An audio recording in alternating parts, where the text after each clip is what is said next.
asifuni agenda yamakapitali yathenga bulalo Krista asifuni agenda yamakapitali yathenga yamakapitali yathenga yamakapitali. And agree when njoba silapha umkhonto wesizwe, it is a very big organization complex, and we must understand one thing. This organization is all about the convergence of ideas. Comrades, we will engage ima isikhathi sifika ukuthi namhlanje angivumelananga nawe, it doesn't make us enemies from them. Kusasa sophinda sivumelana. Yawo mina ngihluki kombe. Masingavumelananga namhlanje ngaphuma la driver mangifike eThekwini ngibona ukuthi yazi lapho phela ibikhuluma into eyodwa eqondile right. Ekombe kunalo ilungelo lokushintsha ngithi hayi sangishintshile lo muntu ube right angisuke ngelona ixoxo ngoba sangishintshile. So that means asivumelananga la akusasho ukuthi sixabene ngoba kusasa sovumelana kombe. That is my worry about the factionalism. Ngoba emkhontweni factionalism iyakhokhelwa. Two, inzima ngale ndlela ukuthi factionalism, it goes as far as being too personal. It moves from politics. It's over personal. I'm a comrade, you end up as a sondana, they are all over. I'm a comrade, I'm very like a mkala. Comrade for evening, when's the day? When's the day? Shooting the cousin, just called the Wuti, sitting with Tatis, Tina says it's one away. It is us or nothing. And if I wonder, says to develop the arrogance and everything, so good, I should let that Lord. As of today, comrades, Namfanje must Kumala, all of us here, sit Umkondo with party or nothing. All of you will come second. Umkondo Kala, Bulandele, Tina Song. It will be the MK party way or nothing. And that we will do with the maximum discipline.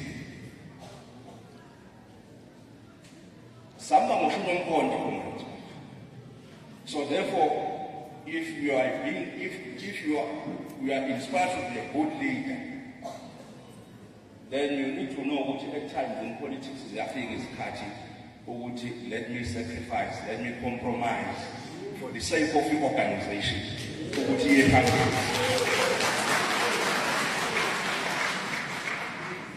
so comrades, that is why last month the national officials said in a meeting in heaven, Moba, when you got appointed, I think in the first 2 days I had more than 1,000 complaints, emails, WhatsApp messages, all over the provinces. Now it was not only myself. When the SG came in, same thing happened. Then we said, I know we have a problem.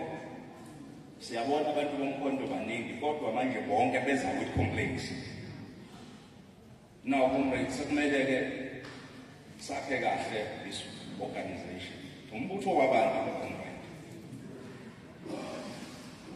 The organization yaba, that is why umkhondo wesizwe, isizwe esomkhondo. So ake thina ke manje ake sibila ama leaders lawa azigqajayo ukuthi for the sake of the organization ngizokwenzini ungayini ukuthi inhlangano iye phambili. So therefore the national officials meeting said wabukwa wahlanganiswa wonke lama complaints mawuthi uyabuka across ayafana angithi ayibamba ayafana kodwa futhi uyabona ukuthi it was detected ukuthi ngeke sikwazi ukuya kuma elections ngale ndlela. So therefore we have to press a reset mode party. That's exactly what we are doing. Then we decided ukuthi we must start to embark on a process of the regional consultative meetings to deal with these things, decisively so, using a uniform blanket approach. So ngamanye amazwi sithi siqala phansi kabusha siphela. Kodwa ke manje sizoqala phansi kabusha ngokuprepare ama-local government election. Because that's where another danger is. Ukuthi konje siyazi ukuthi kuyavodwa sikuphela ngonyaka. Siyayazi kanjani? Ngathi siyazi asikhohlile. Ngoba ngiyabona imoto sesibrandiwe kuthiwa vote MK LGE 2026. Comrade, we are voting. And we need the power, because that power speaks directly to the people. That's why local government, implementing our policies on control wesizwe kushintsha manje eduze ngempilo into zabamnyama uhambisa service delivery khona. Ngeshwa local government, it is a third government sphere company. And it is the most over-regulated government sphere. Now the biggest question is that, are we ready to come with conflict? Si ready? Asikho. Mina ngiyayithanda that honesty ukuthi we are not ready. Ngithanda that honesty ukuthi we are not ready.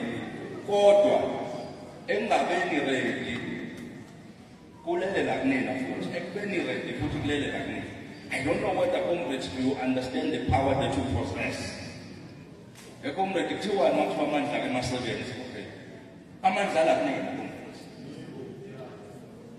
And amandla okushintsha lelizwe alapha ezandla zethu. That is why kulula comrade ukuthi namhlanje siya decide ukuthi hayi nami ukhanyile siphakamisa izandla siyambeka upresident.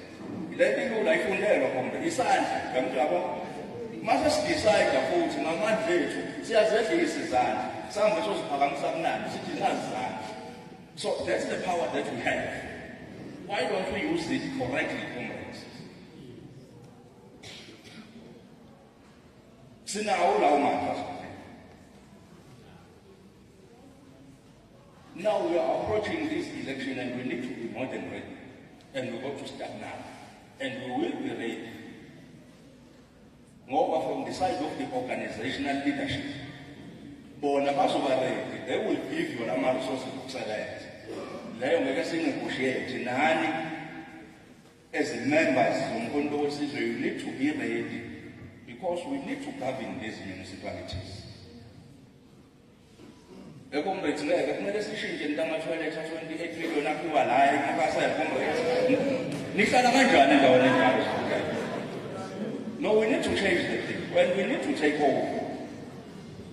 So therefore that means comrades, ukubaluleka kokuthatha labo masipala abala emajuba bonke kuyosichabela indlela ilona gate lethu lokuyaka ku-2029. Sizobona la ukuthi siyafika ku-2029 abantu abazodeploywa ukuyoseva emkhandlweni on behalf of umkhonto wesizwe phathi kumele kube abantu abaqondile abathe thwi abathanda umphakathi abangazali khona kufika.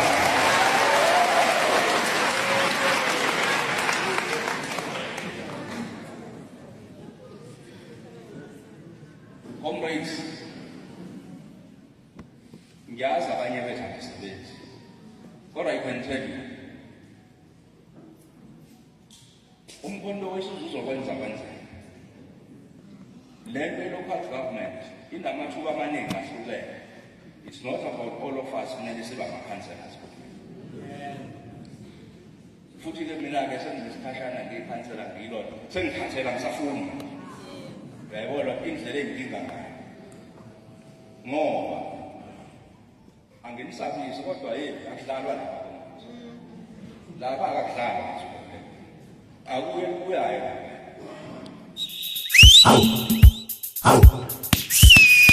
Au.